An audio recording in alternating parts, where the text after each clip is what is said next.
Well, what's up, everyone? This is Carpo, and welcome to my reality. I'm just going to kick back and just BS for a little bit, because I'm not sure what I'm going to talk about. I just have the house to myself, and, well, myself and my dog, Juno. And my wife took the kids down to the store to do a little shopping and stuff, so I figured I'll just do a video from indoors here. And I guess what I'll talk about is, my video subjects have changed over time, but I've remained somewhat consistent in just having consistently non-consistent, or consistently inconsistent. And it's funny because some people will subscribe to my channel when I'm in a particular mood or mode in life, and then later down the line they'll be like, "Whoa, I thought your videos were about this matter or that," and then they'll realize that I just talk about random stuff. But generally there were times when my videos were very specific, focused on the camera, and I was talking about very specific things such as the what ifs in life, talking about spirituality, and sometimes I wander back into these subjects. And as I wander back and forth and intertwine my life with all these ideas, there's one thing that I've noticed is that I can look back at my videos and there are no illusions as to who I am. As far as, I can't look back at my history and have a false memory of how I was. And this is very similar to when people write in journals. If you keep a journal and you go back and you look, say, a couple of years back, and say, "Whoa, what was I thinking at that time?"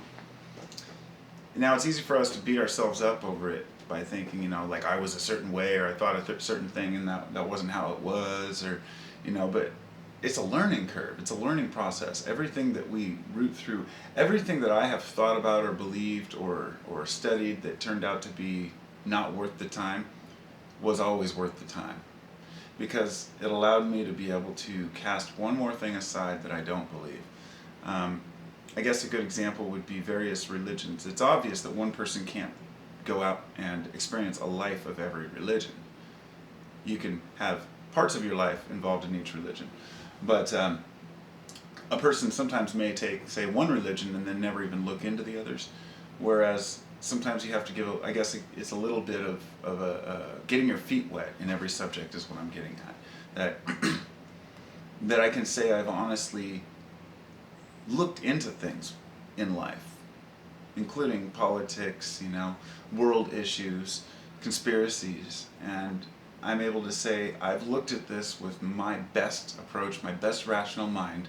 I've given it my all, and this is what I've come to the conclusion of. Now, often my conclusions that I draw are not the same as others. Some people get very offended when they have different opinions, and I think that one of the greatest things about the exchange of ideas is that people can do it without getting offended about an idea.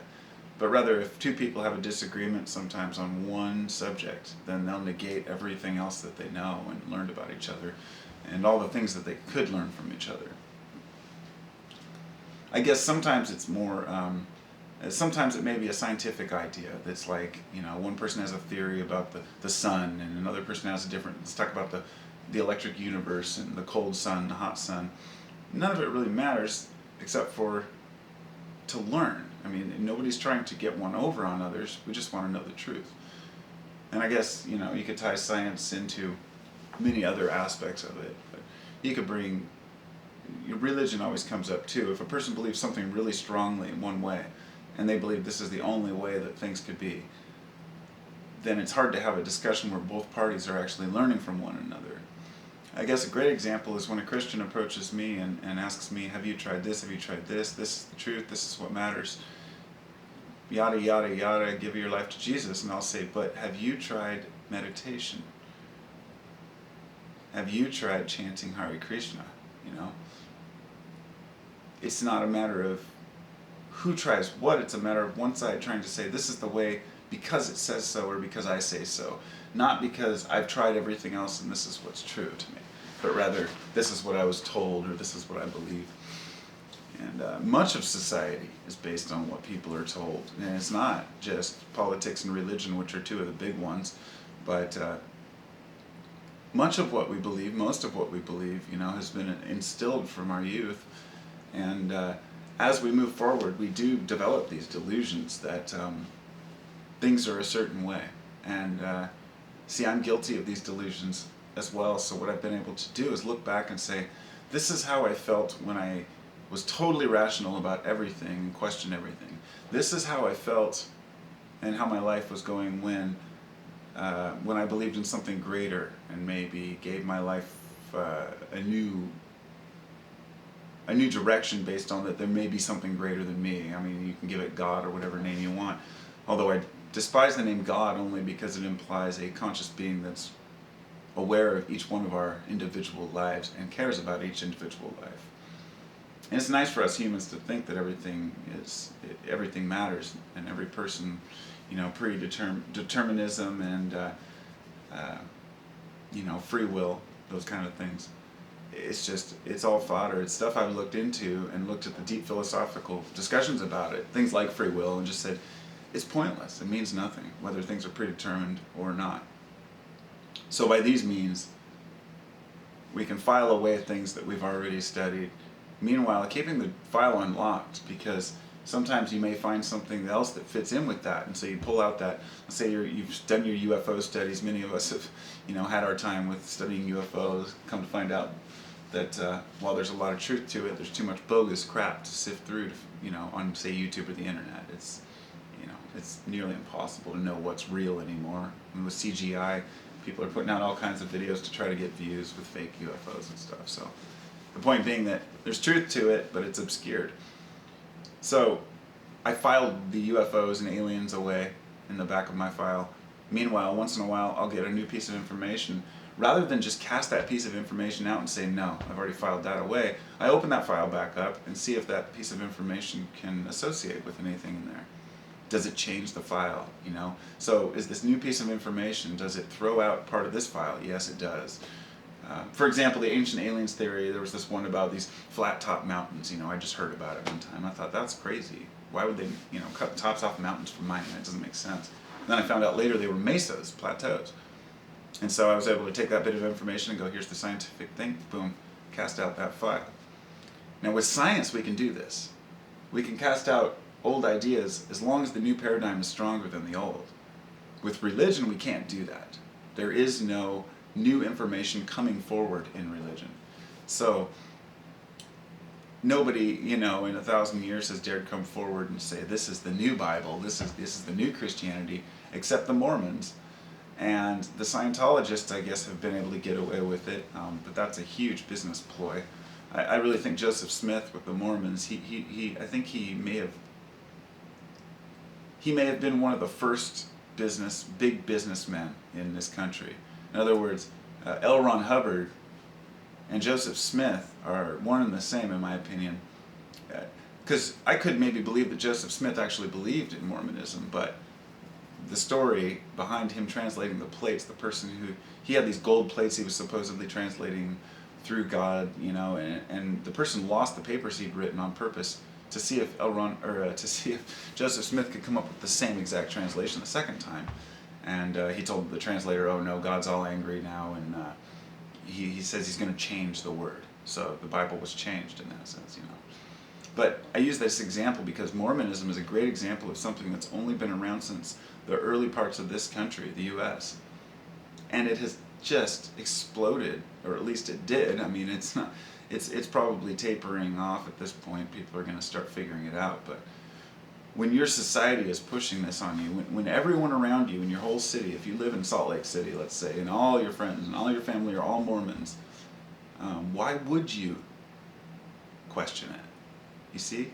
Why would you not believe it? And it's easy for people to say, why don't people question what they're taught? And it's like, well, because we trust our parents, we trust our elders, we trust, unfortunately, we trust the government too much, as if the government is this one entity that takes care of us, when in reality it's just millions of us, individual people, just trying to make it all work.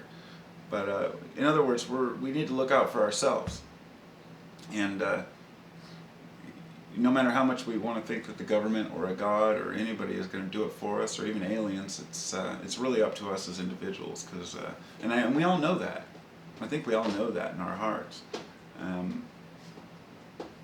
It doesn't matter what we believe is the reason for life or existence. We have to live it, is what I'm saying. And it's not always easy. Some days suck. Some days are great. It's easy for a person who's having a bunch of great days to think, what am I doing right? I'll give you the example of how belief becomes almost, ingrained in a person. A person gets severely injured. They're on the verge of death. They're laying in the hospital. And they pray to Jesus. Just with hopes. Not a Christian, a non-religious person, but saying, God, if you bring me out of this, I swear I will always serve you. And then they come out of it. This happens a lot, so I'm using it as an example. Then the person goes around as a newborn, or a newborn. It is like a newborn, born-again Christian, spreading all the words of something that he's just learned about, as if the guy that just quit smoking and wants to tell everybody about how bad smoking is. And he truly believes it because of how he has healed. He has been able to heal him, But we forget that the intention of the person, the belief of a person's healing is much greater than, any external force. I was reading this Time article today about, society's finally catching up to the idea that if you think that you're healthy, you're healthy. People are always surprised when I say I'm 40, and it's not like I take care of myself and eat all healthy food and exercise all the time. I don't at all. But people always say, you look younger. You seem younger. And I never really notice it because from my perspective, I'm just who I am. But I feel young.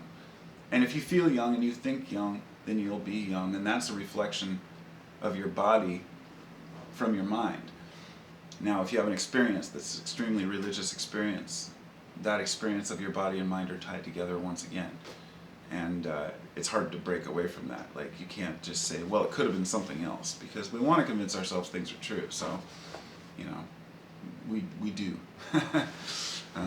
Along my life, I've often asked myself, is what I think correct, and does it matter if it is or isn't? And that's important. Does it matter if you believe something or not? Is it harmful? Is it holding you back because you believe something? Or is it helping you out? But these ideas change and change and change, and I can go back through my journal and my videos and look and say, wow, I was in this mode, and then I was in this mode, and I move back and forth, and I'm open every day, to new ideas. And I don't have to say, so if somebody comes back and says, hey, you said this a year ago, I say, yeah, but that's how I felt then. That's what I thought then. I changed my mind. Oh, you're a flip-flopper. Yeah, I'm a flip-flopper, all right. Isn't it a shame that in politics, if a person changes their mind, it's considered a flip-flopper and that they're considered a bad politician? Even when the new information coming in allows the person to change their mind for the right reasons. We're afraid to be different. We're afraid to think different. We're afraid to go outside our boxes. We're afraid to change the way we see things, and because of that, our brain wires and our neurons fire in the order that we choose them to wire in. Every day can be a brand new excitement, or every day can be a complete disaster, depending on how we perceive it. And that's how I feel about life. Take care, everybody.